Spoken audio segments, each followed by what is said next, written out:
The quarrel between Education Cabinet Secretary Professor Jacob Kaimenyi and the teachers' unions over the basic education regulations has been hogging the headlines this entire week. Now that said, what exactly is in the regulations, and could there be something in there that Kenyan public is not being told about? KTN's Rita Tinina now reports.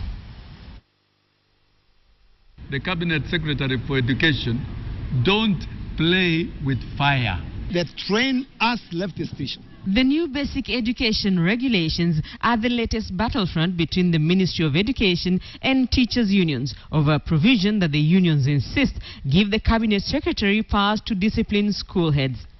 The contentious regulation states that where any impropriety is established on the part of a head of an institution, the Cabinet Secretary shall revoke the designation of such head of institution as the accounting officer and request the Teachers Service Commission for a replacement.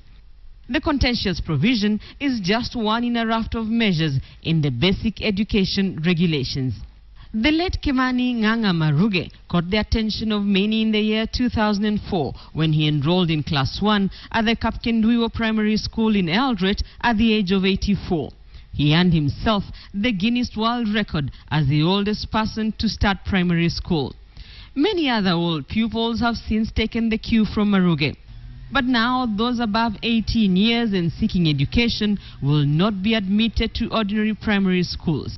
According to the new basic education regulations, learners above the age of 18 shall only be admitted into institutions of alternative basic, adult and continuing education. And the very early morning class sessions for day schools will be a thing of the past. The new regulations stipulate that no day institution of basic education shall require learners to report earlier than 7:15 a.m. Classes for both day and boarding school will start at 8 a.m. and end at 3:30 p.m. Co-curricular activities will be undertaken between 3:30 p.m. and 4:45 p.m. Boarding schools will have self-directed activities between 5 p.m. and 7:30 p.m. on Mondays to Fridays, while preps will begin at 7:30 p.m. and end at 9:30 p.m. Learners will be expected to get some rest between 9:30 p.m. to 6 a.m.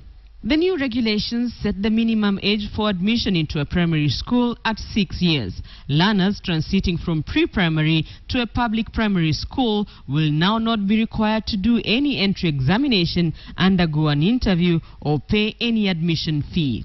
And pupils' admission into secondary school will now not be dictated by their KCPE results.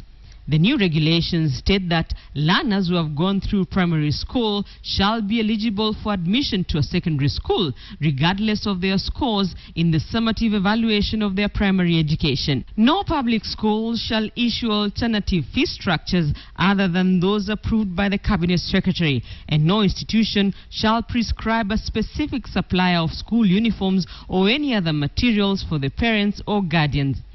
In case of mass indiscipline, which is defined as unlawful demonstration, boycott of classes or meals, destruction of school property, or invasion of other institutions, shopping centers, or homesteads, a school head may declare the institution closed and students held back from attending school for a period not exceeding 2 weeks. The new regulations outline several security measures, among them that all doors should open to the outside and windows should not have grills. The rules, the regulations that we read the other day, they are fantastic regulations. Teachers' unions want the Gazette notice on the regulations withdrawn and are threatening to call a strike when schools reopen if that does not happen. But the Education Cabinet Secretary is standing his ground. Rita Tinina, KTN.